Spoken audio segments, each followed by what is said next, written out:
নমস্কার, আপনারা দেখছেন নিউজ নাও। আমি রয়েছে সংযুক্তা। চোখ রাখছি এই মুহূর্তের সংবাদে। 9.5 বছর পর ফের পরিবর্তন ভারতীয় রেলের দূরপাল্লার ট্রেনের টিকিটের অ্যাডভান্স বুকিং এর সময়সীমা।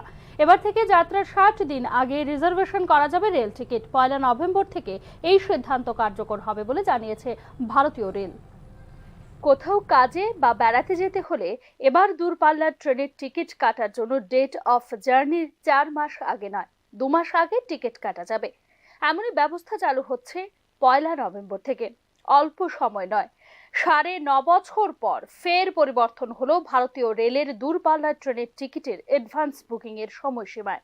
2015-র 1 এপ্রিল থেকে 2024-এর 31 অক্টোবর পর্যন্ত 120 দিন আগে টিকিট কাটা যেত ট্রেনে। এবছরের 1 নভেম্বর থেকে ভারতীয় রেলের দূরপাল্লার ট্রেনে অ্যাডভান্স বুকিং উইন্ডো খুলবে 60 দিন বা 2 মাস আগে।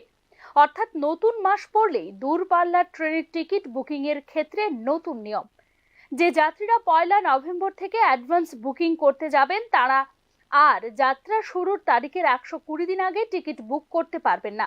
তাদের ক্ষেত্রে অ্যাডভান্স বুকিং এর সময়সীমা কমিয়ে 60 দিন করে দেওয়া হলো বলে জানিয়েছে ভারতীয় রেল কর্তৃপক্ষ। ভারতীয় রেল গত 43 বছরে অর্থাৎ 1981 সাল থেকে এ পর্যন্ত অ্যাডভান্স রিজার্ভেশন পিরিয়ডে পরিবর্তন এনেছে 11 বার। যাত্রা শুরুর আগে 120 দিন থেকে 45 দিন সময়সীমায় ঘোরাফেরা করেছে এআরপি। এবার 1 নভেম্বর যে পরিবর্তন হতে চলেছে সে প্রসঙ্গে ভারতীয় রেলের বাণিজ্য বিভাগ জানিয়েছে যে যাত্রীরা ইতিমধ্যেই আগে থেকে 4 মাস পরের টিকিট কেটে ফেলেছেন, তাদের রিজার্ভেশন নিয়ে কোনো সমস্যা হবে না। 31 অক্টোবর পর্যন্ত এআরপি 120 বহাল থাকবে। 1 নভেম্বর থেকে যারা অ্যাডভান্স বুকিং করবেন তারা সর্বাধিক 60 দিন পরের বুকিং পাবেন। ভারতীয় রেলে এও জানিয়েছে বিদেশিদের জন্য এই ব্যবস্থা শিথিল থাকবে। তারা বন্ধন ও মৈত্রী এক্সপ্রেসের মতো আন্তর্জাতিক ট্রেনে যাত্রা শুরুর 365 দিন আগে অ্যাডভান্স টিকিট কাটতে পারবেন। গোমতী এক্সপ্রেস এআরপির আগে মতোই 120 দিন এবং তাজ এক্সপ্রেসের 30 দিন থাকছে বলে জানিয়েছে ভারতীয় রেল। ভারতীয় রেলের অনলাইন টিকিটিং সিস্টেম রক্ষণাবেক্ষণের দায়িত্বপ্রাপ্ত সংস্থা ক্রিস বা সেন্টার ফর রেলওয়ে ইনফরমেশন সিস্টেমসের আধিকারিকদের মতে 120 দিন ধরে বিপুল সংখ্যক ডেটা স্টোর রাখার কাজটা খুবই কঠিন। এআরপি অর্ধেক হলে কম্পিউটারের উপর চাপ কম পড়বে। এআরপি কমানোর সেটাও একটা কারণ হতে পারে বলে মনে করছেন রেলের অনেকেই টিকিট কেটে তারপর আর যাত্রা করছেন না, এমনকি ক্যান্সেলও করছেন না টিকিট। ফলে রেলের বহু ট্রেনের আসন ফাঁকাই যাচ্ছে, অথচ যারা যেতে চায় তারা টিকিট পায় না। অতএব আগের ব্যবস্থার ফিরে রিজার্ভেশন এআরপি হ্রাস করা হয়েছে বলে জানিয়েছে ভারতীয় রেল। ব্যুরো রিপোর্ট, নিউজ নাও। মুখ্যমন্ত্রী ডক্টর মানিক সাহাকে তাঁর চেয়ার থেকে টেনে নামানোর চেষ্টা করছেন তাঁরই দলের একাংশ। বিস্ফোরক এই মন্তব্য করলেন রাজ্যের বিরোধী দলনেতা জিতেন্দ্র চৌধুরী। রাজ্যের আইন শৃঙ্খলা ইস্যুতে বক্তব্য রাখতে গিয়ে এরকম মন্তব্য করেছেন বিরোধী দলনেতা।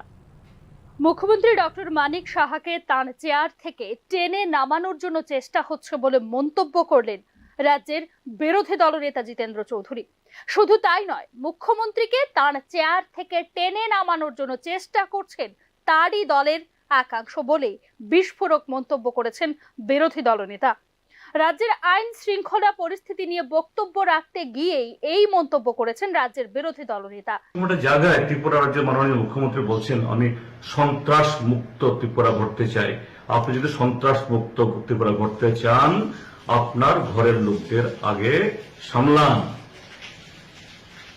আমরা কিন্তু ডক্টর মানিক সাহাকে পদত্যাগ করতে বলছি না, কিন্তু ডক্টর মানিক সাহাকে পেছন থেকে চেয়ার থেকে নামিয়ে দেওয়ার জন্য তার দলের লোকরাই কিন্তু তৈরি হচ্ছে। আমরা কিন্তু বলছি না,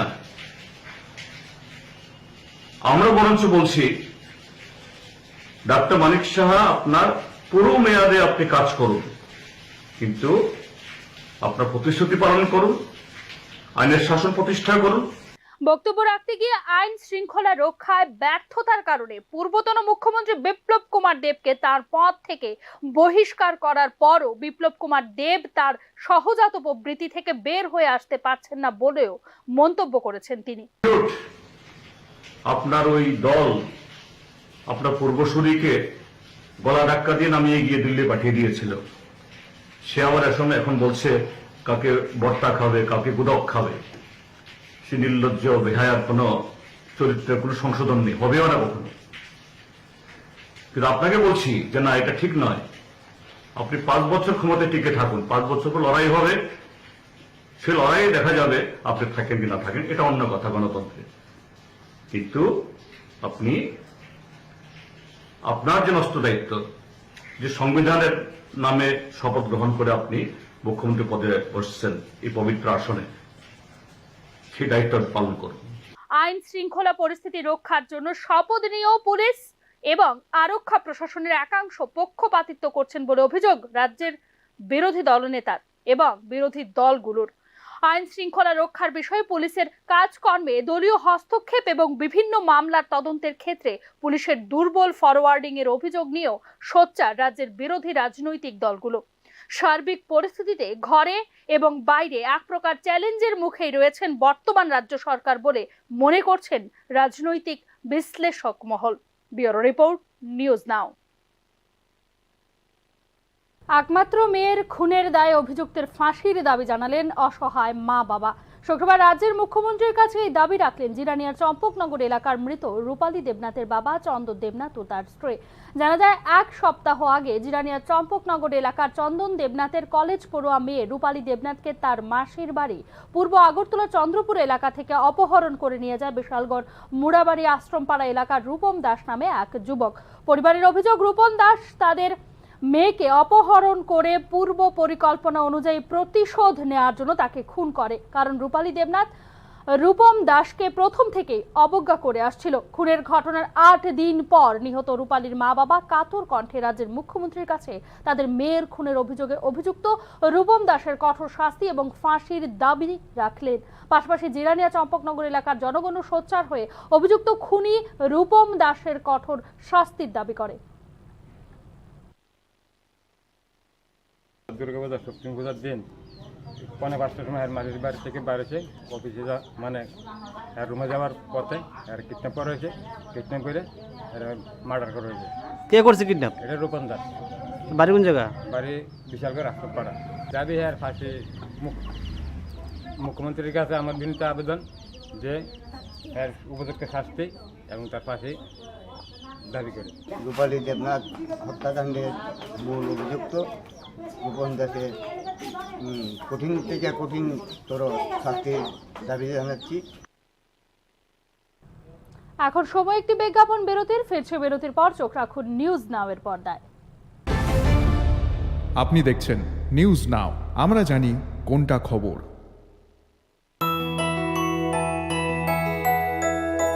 স্বাদে ভরা ঘিয়ের সুবাস লংতরায়, কি ভালো খেতে। শুদ্ধ ঘিয়ের আবেশ ভরা লংতরায়, অপূর্ব সুগন্ধ, পুষ্টি ভরা ঘিয়ের খাবার, গাওয়া ঘি প্রিয় সবার লংতরায়। একেই বলে বিশুদ্ধ ঘি। বিশুদ্ধ ঘি নাম মনে রেখো লংতরায়। লংতরাই ঘি রোজ খাবারে তোমাকে চাই। লংতরায় লংতরায় লংতরায়।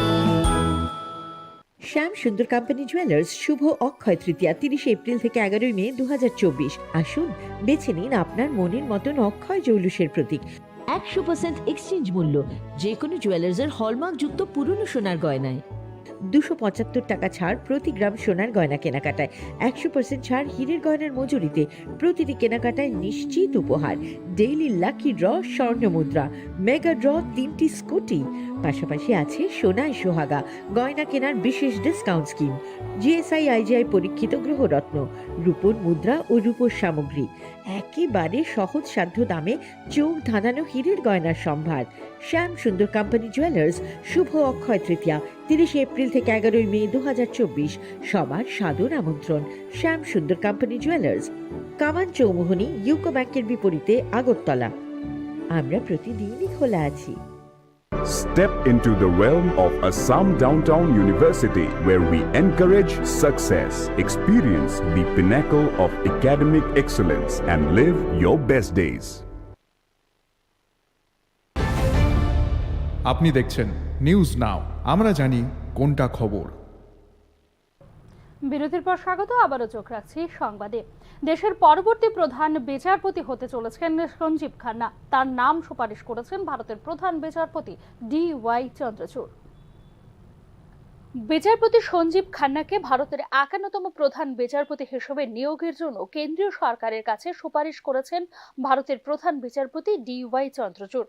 ভারতের প্রধান বিচারপতি এবং সুপ্রিম কোর্টের বিচারকদের নিয়োগের জন্য মেমোরেন্ডাম অফ প্রসিডিউর অধীনে পরবর্তী নিয়োগের বিষয়ে বিদায়ী প্রধান বিচারপতির সুপারিশ চায় আইন মন্ত্রণালয়। এর প্রেক্ষিতেই বিচারপতি সঞ্জীব খান্নার নাম সুপারিশ করেন প্রধান বিচারপতি DY চন্দ্রচূড়। 14 মে 1960-এ জন্মগ্রহণকারী বিচারপতি খান্না 1983 সালে দিল্লির বার কাউন্সিলে একজন আইনজীবী হিসেবে নথিভুক্ত হন। প্রাথমিকভাবে জেলা আদালতে এবং পরে দিল্লির হাইকোর্টে সাংবিধানিক আইন, প্রত্যক্ষ কর, সালিশ, বাণিজ্যিক আইন, কোম্পানি আইন, ভূমি আইন, পরিবেশ আইন এবং চিকিৎসা অবহেলা সহ আইনের বিভিন্ন ক্ষেত্রে অনুশীলন করেন বিচারপতি সঞ্জীব খান্না। বিচারপতি খান্না আয়কর বিভাগের একজন সিনিয়র স্থায়ী কৌশলী ছিলেন। দিল্লির জাতীয় রাজধানী অঞ্চলের স্থায়ী পরামর্শদাতা হিসেবেও কাজ করেছিলেন বিচারপতি খান্না। তিনি 2005 সালে দিল্লি হাইকোর্টের অতিরিক্ত বিচারক হিসেবে এবং 2006 সালে স্থায়ী বিচারক হন। তিনি 18 জানুয়ারি 2019 সালে সুপ্রিম কোর্টের বিচারক হিসেবে নিযুক্ত হন সঞ্জীব খান্না। 2024 সালের লোকসভা নির্বাচনে প্রচারের জন্য দিল্লির প্রাক্তন মুখ্যমন্ত্রী অরবিন্দ কেজরিওয়ালকে অন্তর্বর্তীকালীন জামিন দিয়েছিলেন বিচারপতি সঞ্জীব খান্না। জম্মু কাশ্মীরের সংবিধানের 370 অনুচ্ছেদ বাতিলকে সমর্থন করেছিলেন সাংবিধানিক বেঞ্চের সদস্য খান্না। 13 মে 2025-এ অবসর নিতে চলেছেন বিচারপতি সঞ্জীব খান্না। অপরদিকে আগামী 10 নভেম্বর অবসর নিতে চলেছেন প্রধান বিচারপতি DY Chandrachud. Bureau report, news now. এদিকে শুক্রবার মনুবাজার স্থিত কালুরহেপায় পুলিশের অত্যাচারে নিহত বাদল ত্রিপুরার বাড়িতে যান বিরোধী দলনেতা জিতেন্দ্র চৌধুরী। সেখানে মৃত বাদল ত্রিপুরা পরিবারের লোকজনদের সঙ্গে দেখা করে পরিবার পরিজনদের প্রতি সমবেদনা জানান তিনি। বিরোধী দলনেতা মৃত বাদল ত্রিপুরার মৃত্যুর জন্য দায়ী যে 5 জন দোষীদের গ্রেফতার করা হয়েছে তাদের উপযুক্ত শাস্তি প্রদানের দাবি জানান। এছাড়াও তিনি নিহত বাদল ত্রিপুরার অকাল মৃত্যুর জন্য দুঃখ প্রকাশ করেন ও অভিযোগ করেন যে মনুবাজারের বিজেপির জেলা সভাধিপতি সহ মণ্ডলের অন্যান্য নেতৃত্বরা কেস তুলে নেবার জন্য নিহত বাদল ত্রিপুরার পরিবারের উপর চাপ সৃষ্টি করছে। এছাড়াও তিনি তার বক্তব্যে রাজ্য পুলিশ ও প্রশাসনের তীব্র সমালোচনা করেন। বাদল ত্রিপুরাকে 13 তারিখ সারা রাত নৃশংসভাবে পিটিয়ে একেবারে আধামরা করে পরদিন সকালবেলা ছেড়ে দেয়। এই সরকার আসার পরপর কয়েকটা ডিজি এসছে। এক আগে ছিল BS যাদব, তার স্থলাভিষিক্ত এখন আরেকটা অমিতাভ রঞ্জন। এটা নপুংসক, অপদার্থ। সরকারের পা চাটা ছাড়া। এখন এই মুহূর্তের সংবাদ এখানেই শেষ করছি। অন্যান্য আপডেটস পেতে চোখ রাখুন নিউজ নাও এর পর্দায়।